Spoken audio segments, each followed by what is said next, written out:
Hello, everybody. This is the Gabby Mac Project, and I have something to say. Now, I just came back from spending 28 days in South America. Yeah, I'm retired. I can do that. When I leave here this time, in the next couple of months, I'll be going probably to Spain for about a few weeks. But anyway, let's talk about tonight's subject. Why can't black men and black women get along? I didn't know this was a thing, really, because in my daily life, I think we get along pretty well. But this is what people are talking about. And if you look at the thumbnail, you can see two black people going at it pretty harshly. But like I said, in real life, I don't see it that way.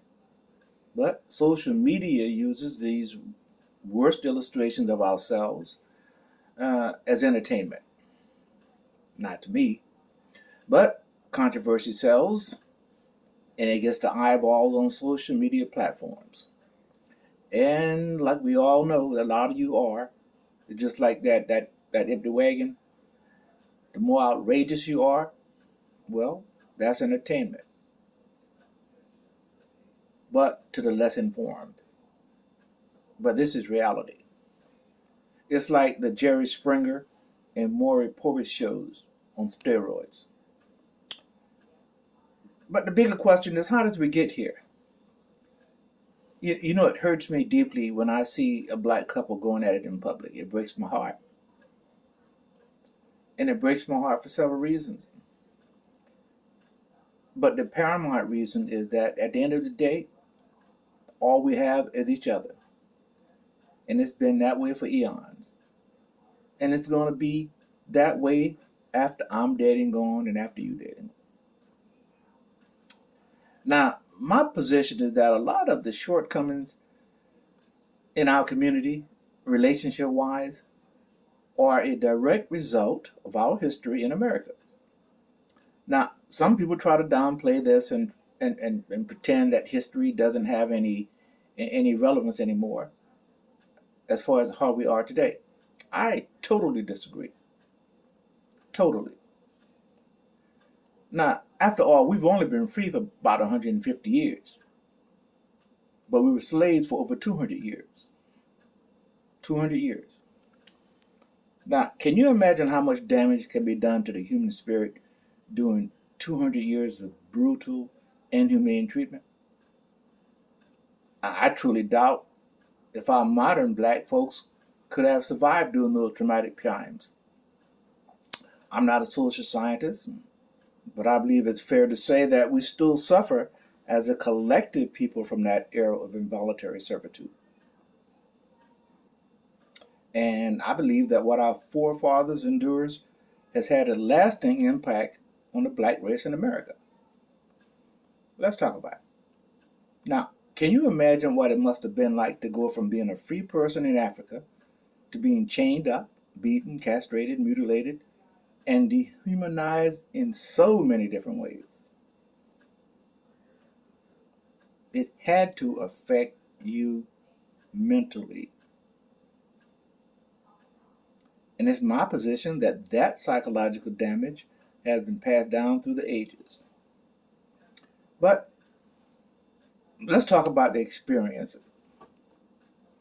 how it affected black people, how we relate to each other. Let's talk about the concept of marriage. Now, the whole concept of marriage practiced in Africa was so very different from what slaves were forced to adopt in America. I'm not going to go into a long diatribe about that, but simply put, it was a union between an African man and an African woman who had to fit into a larger picture, a larger network of kinships, clans, and tribal groups. And those marriages created an alliance between those groups and created bonds that were the backbone of African cultures. So when you hear that old saying about it takes a village to raise a child, it's not just a saying. It's not just about you as an individual, but you as part of a larger group. Not just think about it. That familiar and communal arrangement was all stripped away when Africans became slaves in America. You see, when they were shipped here, they were considered property. And as property, they did not have the legal standing to get married as white men and women did. Now, white people viewed marriage as a sacred bond, a sacred union, has both civil and religious connotations. But African slaves did believe in marriage, but since they were prohibited from doing it, they developed informal traditions to recognize union as man and wife. And that was their way of showing commitment and love, and a way of surviving under the most horrific conditions. Uh, that's where the practice of jumping the broom, etc., came into being. I read somewhere that another way of getting married involved writing the names of the married slaves in the family Bible. But on those occasions when slaves were allowed to marry, using the European model, there was this thought that black people had that they knew their union was not, or maybe not, going to be a lifelong bond. So when they said their vows, you know that old thing about until death do you part? Slaves understood that really it was until distance do you part. Because marriages could be nullified at the whims of white masters. And it's well known that slave holders regularly split up couples, and they regularly sexually abused the female because they were, after all, human property, and they didn't suffer any punishment. They knew that. So try to imagine what a black man must have felt like when his woman was forced to share the bed of the slave master. How emasculating and dehumanizing psychologically that reality was. That sense of powerlessness is unimaginable to us in 2022.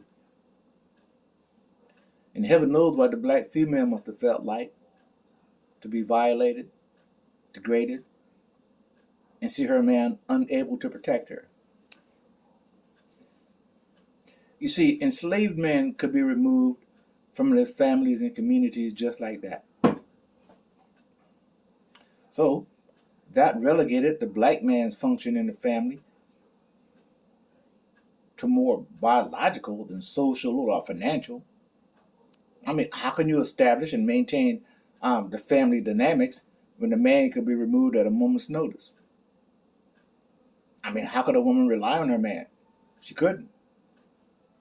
So these slavery conditions stripped a black man of his ability to establish and maintain a leadership role in his family.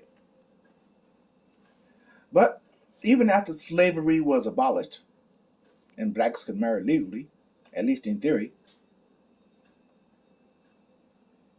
white racism still menaced the black community. Now, most of the time in the southern states, they just passed laws that made it very difficult, if almost impossible, for blacks to get married. For example, it's said that many jurisdictions demanded high fees to discourage slaves from marrying, or they simply refused to give blacks access to courts and issue them a marriage license. Because from their point of view, marriage conferred manhood on former slaves. And that would challenge the status quo. But it also showed, or would show, that blacks could be responsible for forming permanent unions between a black man and a black woman. And that would, really destroy the idea that black people were incapable of making family attachments and raising their children.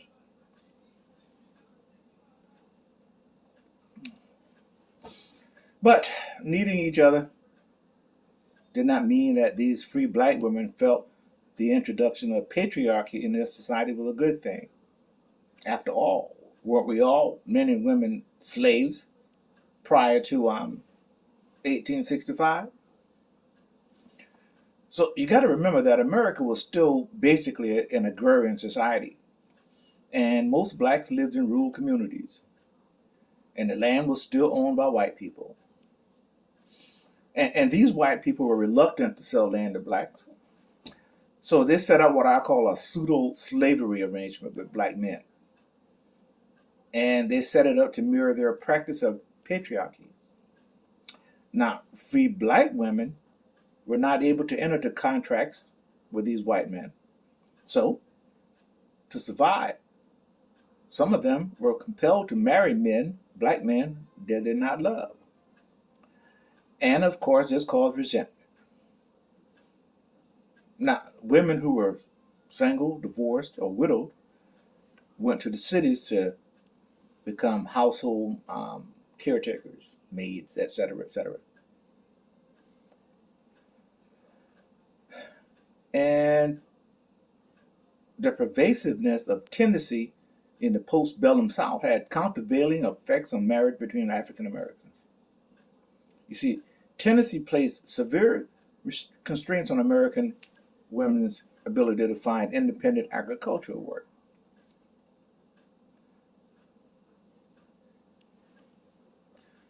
So marriage consequently became a viable route for black women to enter the agricultural labor market.